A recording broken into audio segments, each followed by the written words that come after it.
আমরা এমসিকিউ শেষ করার পর এখন আবার এসিকিউতে আসবো 11 নম্বরে, যেটা হচ্ছে সংক্ষিপ্ত উত্তরভিত্তিক প্রশ্ন। তাহলে 11-র একে কী বলেছে দেখি।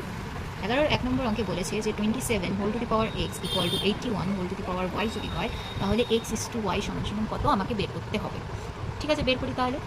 দেখো 27 whole to the power x মানে কত বলতে পারি আমরা? 27 মানে আমরা কি জানি? 3 এর কিউব, তাই তো? 3 তিরিকে 9, 3 9 27, 3 এর কিউব মানে 27 আমরা জানি। Whole to the power x, কেন এক্স আছে ওর জন্য এটাকে এরকমভাবে লিখলাম। আবার 81 মানে আমরা কত জানি বলো তো? 3 to the power 4 whole to the power Y. কী করে আসলো যদি দেখতে চাও তাহলে দেখে নাও। 3 দিয়ে যদি কাটো তাহলে এটা আমার হবে 3 27 81, 3 9 27, 3 তিরিকে 9, 1 2 3 4, 3 টু দি পাওয়ার 4 কী করে এলো বুঝতে পারলে? এখানে ইমপ্লাইজ হবে বা দিতে পারো। এবার দেখো আবার সেই আমাদের একই চেনা formula, x to the power m whole to the power n equals to x to the power m n. এখানে কী হবে তাহলে? 3 সাথে এক্স গুণ করলে 3 to the power 3x equal to এখানে কী হবে? 3 to the power 4 into y 4y। এবার দেখো এর আর এর বেস সমান, বেস সমান হলে কী হয় আমরা জানি, যদি A to the power x equal to A to the power Y হয়, এখানে বেস সমান তার মানে কী হবে? পাওয়ার সমান হয়ে যাবে, এক্স ইকুয়াল টু ওয়াই হয়ে যাবে। এখানে বেস হচ্ছে 3, দুজনেরই সমান, তাহলে এদের পাওয়ার একে অপরের সমান হয়ে যাবে, তাহলে 3x ইকুয়ালস টু 4y। আচ্ছা, এবার আমাকে কী বের করতে হবে? না অনুপাত বের করতে হবে। অনুপাত, অনুপাত মানে আমরা আবার কী জানি, যদি এক্স ইস টু ওয়াই এরকমভাবে লেখা থাকে তার মানে হচ্ছে না এক্স বাই ওয়াই। এই অনুপাত চিহ্নটা আসলে কি ভাগের জন্যই তো দাঁড়ায়, মানে ভাগের জন্য দাঁড়ায় ওর জন্য। তাহলে আমি কি করবো? এক্স আর ওয়াইকে এক ধারে রাখবো, বজ্র গুণন করবো। এখানে এক্স এক্সের মধ্যে থাকলো, এই ওয়াইটা গুণ হয়ে আসে, এইদিকে আসলে কী হবে? বাই ওয়াই হবে, ইকুয়ালস টু 4 4 এর মতো থাকলো, এই 3টা এদিকে গেলে কী হবে? বাই 3 হয়ে যাবে। জাস্ট ক্রস মাল্টিপ্লিকেশন করেছি, বজ্র গুণন করেছি। এক্সকে এক্সের জায়গায় রেখেছি, ওয়াইকে নিচে নামিয়েছি, 4কে 4 এর মতো রেখেছি, 3কে 3 এর জায়গায় নামিয়েছি। আর এখানে তোমাদের এখানে দেখালাম যে এক্স ইস টু ওয়াই সমান সমান এইটা এক্স বাই ওয়াই হয়ে যায়, তার মানে x is to y equals to 4 is to 3। এটাই আমাদের অ্যান্সার। আচ্ছা, এবার আমরা 11-2 অঙ্কটা করবো। 11-2 অঙ্কে আমাদের বলেছে যে 5 to the power 5 plus 0.01 whole to the power 2 মানে whole square minus 5 to the power 5 minus 0.01 whole square equal to 5x। এটা আমাদেরকে বলে দিয়েছে। তাহলে আমাকে বের করতে হবে এক্সের মানটা, আমাকে এটাকে বার করতে হবে, আমাকে বলে দিয়েছে এটা। যদি তোমরা এইখানটা দেখো তাহলে তোমরা একটা জিনিস বুঝতে পারবে যে এখানে 5 টু দি পাওয়ার 5 আর 0.01 দুটো জায়গাতেই আছে, একটা জায়গায় প্লাস রয়েছে, একটা জায়গায় মাইনাস আছে, আর এখানে মাইনাস। এটা কি তোমাদের কোনো চেনা সূত্রে পড়ছে? দেখো তো, যদি আমি 5 to the power 5কে A R 0.01কে B ধরি, তাহলে এটা কী হবে? A plus B whole square minus A minus B whole square না? এটা কার সূত্র? ফোরের সূত্র না? ফোরের সূত্রতেই তো আমরা পাই যে A plus B whole square minus A minus B whole square equals to 4ab, যেখানে আমাদের এখানে এ কত? 5 to the power 5 R B কত? 0.01। বেশ, তাহলে লিখতে পারি যে 4 ইন্টু এ আমার কত? 5 টু দি পাওয়ার 5 ইন্টু আমার বি হচ্ছে 0.01 ইকুয়ালস টু 5x। এটাকে যেরকম আছে লিখে দেবো। আমি শুধু এই সূত্রটাকে 4ab সূত্র পেলাম, এখানে equals to 5 to the power x তার মধ্যেই থাকে। এবার দেখো 4কে 4 এর মতো লিখলাম, ইন্টু 5 টু দি পাওয়ার 5কেও তার মতো লিখলাম, ইন্টু নিচে কী করবো? না 100 এনে নেব। কেন না এই পয়েন্টটা উঠলে 1 আর এই দুটো নাম্বারের জন্য 0, এর পয়েন্ট উঠলে 1/100 equals to 5 to the power x। এবার দেখো যদি 4 দিয়ে তুমি 100কে কাটো তাহলে 4 25 সঙ্গে 100 হয়, তাহলে 5 টু দি পাওয়ার 5 এইটা এর মতো লিখলাম বাই 1/25 কখন হয়? 5 স্কোয়ার করলে না? তাহলে এটাকে আমি ডিরেক্ট লিখে দিই, এই যে 4 একে 4, 4 25 সঙ্গে 100 হয়, আর 25 মানে 1/25কে আমি লিখলাম 1/5 স্কোয়ার। আমরা জানি 5 স্কোয়ার মানে 25 ইকুয়াল টু 5x। এবার কী করবো? আমরা 5xকে ডিরেক্ট এই সাইডে নিয়ে আসবো, কারণ আমাকে এক্সের ভ্যালু বের করতে হবে। তাহলে 5x ইকুয়ালস টু, আর এই বিয়োগটা আমরা এখানেই করে নেবো। আমরা জানি এরা কি আছে? ভাগ অবস্থায় আছে, মানে 5 টু দি পাওয়ার 5 এটার সাথে গুণ হলে 5 টু দি পাওয়ার 5 হয়ে যাবে। নিচে কী আছে? 5 স্কোয়ার। মানে এটাকে যদি আমি তোমাদের এরকম সাইডে দেখিয়ে দিই রাফ ওয়ার্কে, যেহেতু আমি এটাকে একটা স্টেপ জাম্প দিয়ে করছি, আমরা জানি 5 স্কোয়ার মানে হচ্ছে 25। এটাও তোমাদেরকে আমি দেখিয়ে দিলাম যে 25 5 স্কোয়ার কোথা থেকে এলো, এটা দেখিয়ে দিলাম। আচ্ছা, এবার দেখো এটা হচ্ছে 5 to the power 5 into 1/5 square. এটা মানে কি?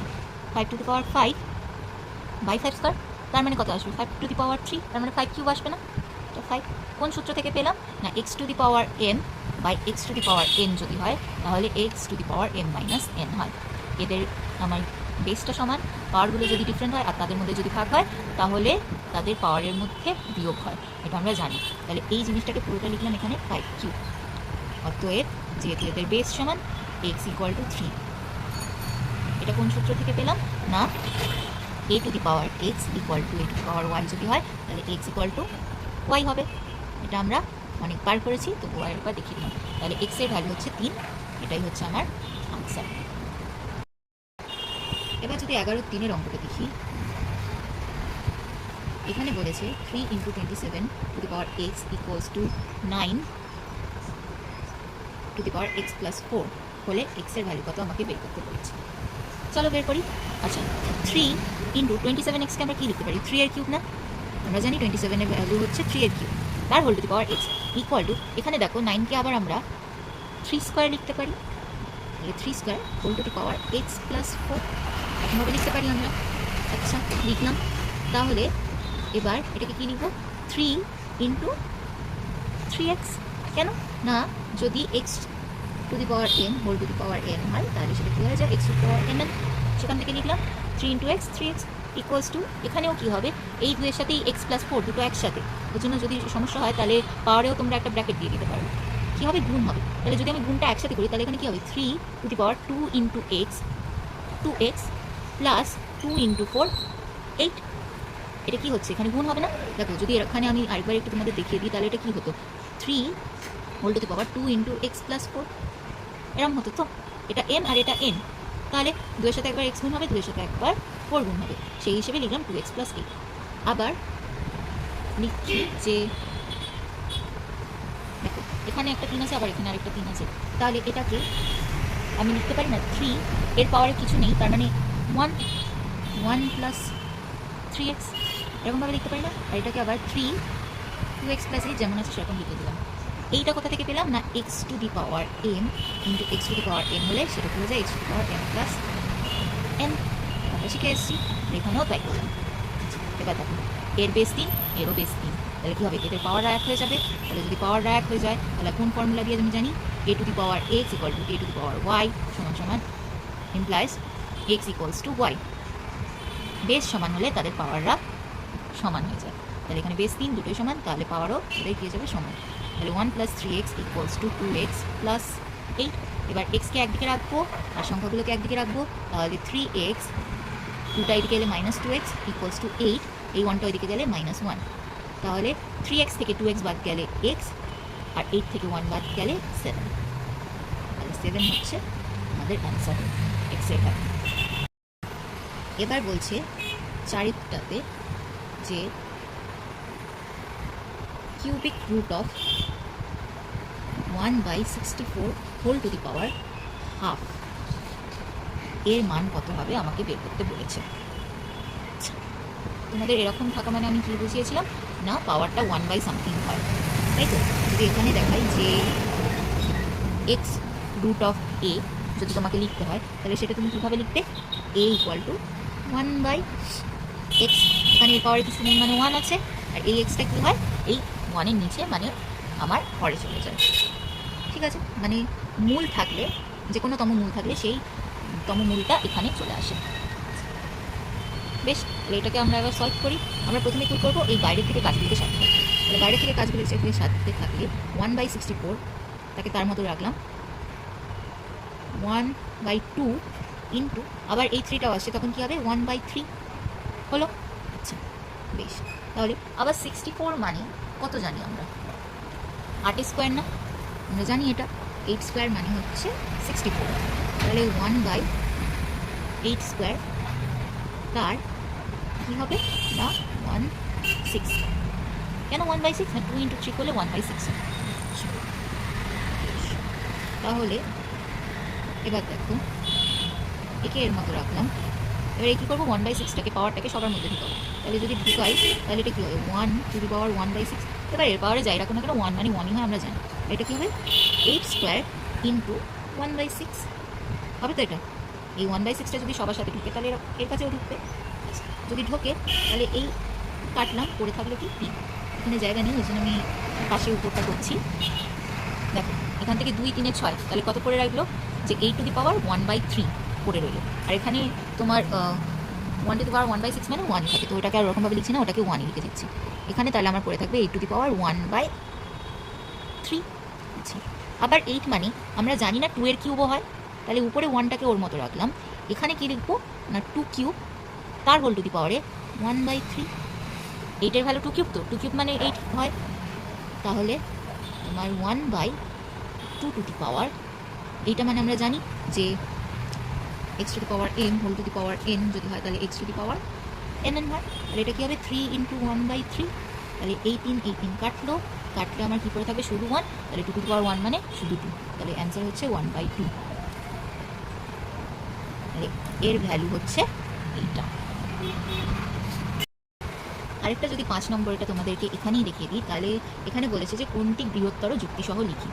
দেওয়া আছে 3 কিউব বের কিউব, 3 কিউব তার কিউব, আরেকটা আছে 3 কিউব হোল কিউব, মানে এদের মধ্যে কে বড় হবে সেটা আমাকে দেখতে হবে। আচ্ছা দেখো 3 কিউব মানে হয় 9, সরি 3 কিউব মানে হয় 27, আমরা জানি। আমি যদি তোমাদেরকে এই উপরটা দেখাই, 3 কিউবের ভ্যালু হচ্ছে 27। আমাকে কী করতে হবে, প্রথমে পাওয়ারদের মধ্যে পাওয়ারের কাজটা করতে হবে, তারপর বেসের কাজটা করতে হবে। আচ্ছা, আর এটা কি, এটা মানে তোমরা খুব ভালো করেই জানি যে এখানে 3 এর সাথে 3 গুণ হবে, সেটা হবে 3 টু দি পাওয়ার 9। তাহলে বেশ আগে এটাই করে নিই, যে যদি আমাকে 3 কিউব তার হোল কিউব থাকে, দুটো কিন্তু আলাদাভাবে বলছি। দেখো এটা হচ্ছে 3 কিউবের হোল কিউব, আর এটা হচ্ছে 3 কিউবের কিউব, বুঝছো? এটা হচ্ছে 3 কিউবের কিউব, আর এটা হচ্ছে 3 কিউবের হোল কিউব। এখানে 3 কিউবকে 3 বার 3 কিউবের সাথে গুণ করা হচ্ছে, আর এটা কিন্তু সম্পূর্ণ আলাদা। এটা যদি দেখাতে হয় তাহলে এটা আমার হচ্ছে 3 cube into 3 cube into 3 cube, এইটা মানে কিন্তু এইটা, ওর জন্য 3 কিউব আসে, আর এটা মানে কিন্তু সম্পূর্ণ আলাদা। তাহলে আমরা জানি এইভাবে যখন দেখাচ্ছিলাম যে যখন এরকম থাকে তখন আমার কী হয় না 3 to the power 3 into 3 equal to 3 to the power 9 আসবে। কোন ফর্মুলাটা থেকে পেলাম না x to the power n whole to the power n হলে x to the power n into n হয়, এই ফর্মুলাটা থেকে পেলাম। এবার আসি এর পালা, এ হচ্ছে 3 কিউবের কিউব, এর ভ্যালু কত আসবে? এখানে আমি উপরে অলরেডি বলে দিয়েছি 3 কিউবের ভ্যালু হচ্ছে 27। কেন না 3 তিরিকে 9, 3 9 27, তাহলে এই ভ্যালুটা আগে বসিয়ে দিই, মানে এই পাওয়ারের ভ্যালুটা আগে বসিয়ে দিই, বেসকে 3ই রাখি। এখানেও দেখো বেস কিন্তু 3 আছে, তাহলে আমাকে এখানেও বেস 3ই রাখতে হবে। 3 কিউব মানে 27। এবার দেখো তোমাদেরকে বলেছে যুক্তিসহ বোঝাতে। আমরা কি জানি, যার ঘাত যত বেশি হয় মানে যার পাওয়ার যত বেশি হয়, পাওয়ার যত বেশি মানে তাকে সেই সংখ্যা দিয়ে ততবার গুণ করা। তাহলে অবশ্যই 3 টু দি পাওয়ার 9-এর যে ভ্যালুটা হবে 3 টু দি পাওয়ার 27-এর যে ভ্যালুটা তার থেকে কম হবে, মানে 3 টু দি পাওয়ার 27টাই তো বেশি হবে, কারণ তার ঘাত বা সূচকটা বা পাওয়ারটা 9-এর থেকে বেশি। 27 অবশ্যই 9-এর থেকে বেশি, ওর জন্য আমার 3 টু দি পাওয়ার 27, যেটার ভ্যালু কিনা হচ্ছে 3 কিউবের কিউব, তার থেকে বড়, এটা হচ্ছে গ্রেটার দ্যান সাইন, তার থেকে বড় না 3 কিউবের হোল কিউব, এর থেকে বড়। তাহলে আমরা লিখবো যে 3 কিউবের cube greater than 3 to the power 3 whole to the power 3, বা 3 কিউবের 3 কিউব হোল কিউব, এর থেকে বড়। বুঝাতে পারলাম?